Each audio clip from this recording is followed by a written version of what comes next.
Baqir head lines آپ نے ملاحظہ کی اور اب خبروں کی تفصیلات۔ لیگی رہنما خواجہ آصف نیب کے ہاتھوں گرفتار۔ نیب لاہور نے خواجہ آصف کو اسلام آباد میں SN اقبال کے گھر سے گرفتار کیا۔ نیب نے لیگی رہنما سے 26 کروڑ کے اثاثوں کی تفصیلات طلب کی تھیں۔ خواجہ آصف کو آج احتساب عدالت میں پیش کیا جائے گا۔ نیب ذرائع کے مطابق خواجہ آصف کے وارنٹ گرفتاری چیئرمین نیب کی دستخط سے جاری کیے گئے۔ خواجہ آصف کو گرفتار کر لیا۔ لیگی رہنما خواجہ آصف نیب کے ہاتھوں گرفتار۔ نیب لاہور نے خواجہ آصف کو اسلام آباد میں SN اقبال کے گھر سے گرفتار کیا۔ نیب نے لیگی رہنما سے 26 کروڑ کے اثاثوں کی تفصیلات طلب کی تھیں۔ خواجہ آصف کو آج احتساب عدالت میں پیش کیا جائے گا۔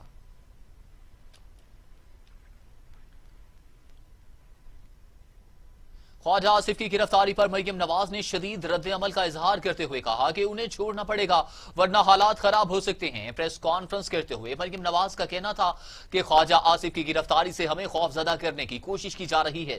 حکومت کے جانے کا خوف ان کے چہروں سے نظر آ رہا ہے۔ حکومت بوکھلاہٹ کا شکار ہو چکی ہے، اب بیان بازی نہیں، فیصلے ہوں گے۔ نواز شریف مکمل صحت یاب ہو کر وطن واپس آئیں گے۔ یہ اس کے آخری ہتھ کنڈے اس کو روک نہیں سکیں گے۔ انشاءاللہ شاید اس کا جانا مزید جلدی ارلی ہو جائے گی۔ اس بار اب بیان بازی سے کام نہیں چلے گا، فیصلہ ہوگا اور انشاءاللہ اس پہ عمل درآمد بھی ہوگا۔ اگر آپ یہ سمجھ رہے ہیں کہ اسی طرح آپ کرتے رہیں گے اور ہم سہتے جائیں گے، یہ اب نہیں ہوگا۔ تو حکومت کے بلانے کی کیا حیثیت ہے؟ یہ تو جعلی حکومت ہے۔ اسی حکومت نے ان کو علاج کے لیے باہر بھیجا اور اس وقت انہوں نے چاہا ان سے جان چھڑانا، اور اب جب کہ ان کو پتا ہے کہ نواز شریف نے ان کے تابوت میں آخری کیل ٹھونک دی ہے، تو وہ اب اپنے آپ کو اب ان کو لانے کی پوری کوشش، پہلے بھیجنے کی پوری کوشش تھی، اب بلانے کی پوری کوشش ہے۔ کسی نے کوئی وعدہ نہیں کیا تھا، وعدہ صرف یہ تھا کہ جب تک علاج مکمل نہیں ہوگا، اور اس میں PMLN بالکل اپولوجیٹک نہیں ہے۔ جب ان کا علاج مکمل ہوگا وہ واپس آئیں گے۔ علاج مکمل ہونے سے پہلے اپنے دشمنوں کے ہاتھ میں نہ اپنی صحت کو دیں گے نہ اپنی زندگی کو دیں گے۔ ایک طرف مریم تو دوسری طرف بلاول بھٹو زرداری نے خواجہ آصف کی گرفتاری کی مذمت کر دی۔ کہتے ہیں کہ وزیر اعظم کو گھر جانا ہوگا، ہم سب اس پر متفق ہیں۔ پنجاب اور وفاق میں تحریک عدم اعتماد لانی چاہیے۔ کراچی میں پریس کانفرنس کرتے ہوئے چیئرمین پیپلز پارٹی کا کہنا تھا کہ PTM سینٹ الیکشن میں مل کر مقابلہ کرے تو کامیاب ہو سکتے ہیں، ڈٹ کر مقابلہ کرنا ہوگا۔ اسمبلیوں میں رہ کر حکومت کا مقابلہ کریں گے، نااہل حکومت کو سڑکوں، عدلیہ اور پارلیمان میں بھی چیلنج کرنا چاہیے۔ پارلیمنٹیرین اور نون لیگ کی پارلیمانی لیڈر خواجہ آصف صاحب کی گرفتاری ہوا ہے، ہم اس گرفتاری کا مزاحمت کرتے ہیں جیسے ہم ہر سیاسی گرفتاری کا مزاحمت کرتے ہیں۔ یہ انتقام کے روایہ اور سیاسی انتقام کی روایہ پاکستان کی جمہوریت اور پاکستان کی اسٹیبلٹی کے اس لیے ہم اس کا بھرپور مزاحمت کرتے ہیں۔ ہمارا پارٹی کا موقف ہے کہ ہمیں اسی APC کے جو ایکشن پلان ہے اس کے تحت چلنا چاہیے، اور جہاں تک حکومت کی تنقید ہے، پاکستان پیپلز پارٹی کا اس پہ فیصلہ آج ہمارا سینٹرل ایگزیکٹو کمیٹی نے کیا ہے کہ ہم اس فیصلہ کو انڈورس کرتے ہیں کہ ہم آپس میں اپنے پاس یہ استعفے جمع بھی کر رہے ہیں۔ ہم نے اس بات کو بھی انڈورس کیا کہ 31 جنوری کا جو وزیر اعظم کا ڈیڈ لائن ہے اور جو ایکشن پلان اب آپ کے پاس شیئر ہوگا وہ بھی ہم نے انڈورس کیا۔ اب یہ CC کا رائے PDM کے سامنے پیش ہوگا اور حتمی فیصلہ PDM کی کنسنسس کے ساتھ اور میرا CC کی اپروول کے ساتھ۔ پیپلز پارٹی کا ضمنی الیکشن لڑنے اور سینٹ الیکشن میں جانے کا فیصلہ۔ پیپلز پارٹی نے نواز شریف لانگ مارچ میں شامل ہونے کا مطالبہ کر دیا۔ لیگی قائد کی وطن واپسی پر ہی استعفوں پر بات ہو سکتی ہے۔ پیپلز پارٹی کی سینٹرل ایگزیکٹو کمیٹی میں اہم فیصلے کیے گئے۔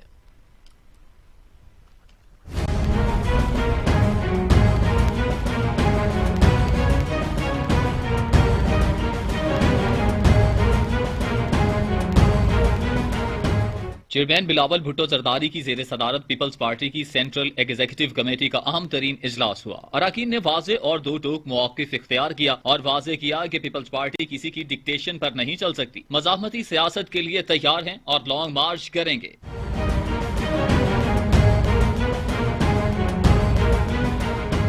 CEC اجلاس میں مسلم لیگ نون کو واضح پیغام بھی دیا گیا کہ نواز شریف کو وطن واپس آ کر لانگ مارچ کا حصہ بننا چاہیے. لیگی قائد کی وطن واپسی پر ہی استعفوں پر بات ہو سکتی ہے.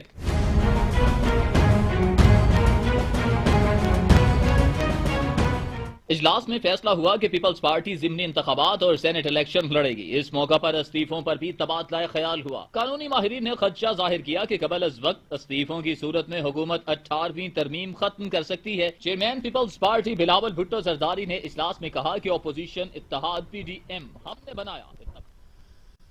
مولانا محمد خان شیرانی کا JUI پاکستان کو JUI فیس سے الگ اعلان. کہتے ہیں کہ ہم کبھی JUI فیس یا فضل الرحمان گروپ کا حصہ نہیں رہے. ہمیشہ جمعیت علماء اسلام کے دستور کے مطابق رکن رہے اور رہیں گے. ہمارا کوئی بھی رکن قرآن و سنت کے منافق کوئی اقدام نہیں کرے گا. ہمیں اکابرین سے سیاست وراثت میں ملی اور اب جو کچھ ہو رہا ہے وہ صداقت اور دیانت سے خالی ہے. مولانا فضل الرحمان نے آمریت قائم کر رکھی ہے. پارٹی کو ذاتی جاگیر بنا لیا ہے. دعوت کا محور 3 باتیں ہوں گی. ایک یہ کہ سچ بولو، اس لیے کہ نبی صلی اللہ علیہ وسلم فرماتے ہیں الصدق ینجی، اور سچ کا ساتھ دو، اس لیے کہ اللہ جل جلالہ فرماتے ہیں کونوا مع الصادقین، سچوں کا ساتھ دو. دوسرا نقطہ یہ ہوگا کہ جھوٹ قطعاً نہ بولو، اس لیے کہ اللہ جل جلالہ فرماتے ہیں لعنت اللہ علی الکاذبین، جھوٹوں پر اللہ کی لعنت ہے. اور نبی صلی اللہ علیہ وسلم فرماتے ہیں والکذب یہلک، اور جھوٹ تباہی مچا دے گا، اور جھوٹوں کا ساتھ بھی نہ دو.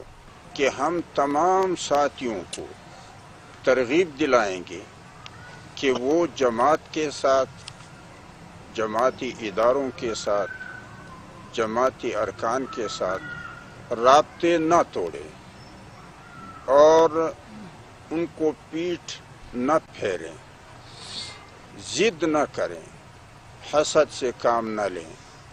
سب اللہ کے مخلص بندے بنیں اور اخوت کے رشتے میں جڑے رہیں، جو یہی ہدایت نبی اکرم صلی اللہ علیہ وسلم کی بھی ہے.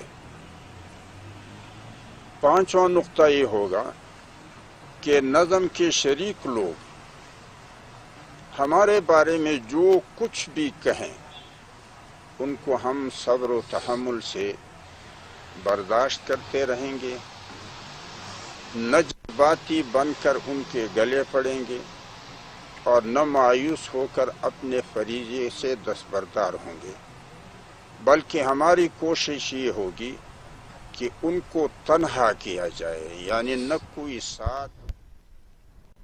وفاقی وزیر اطلاعات و نشریات شبلی فراز کہتے ہیں کہ JUI کے اندر ہی پھوٹ شروع. یہ لوگ دانستہ یا غیر دانستہ طور پر بھارت کے اعلی کار بن گئے. اسلام آباد میں ہوئے شبلی فراز کا کہنا تھا کہ مولانا فضل الرحمان کے خلاف ان کی پارٹی میں ہی تحقیق شروع ہو گئی ہے.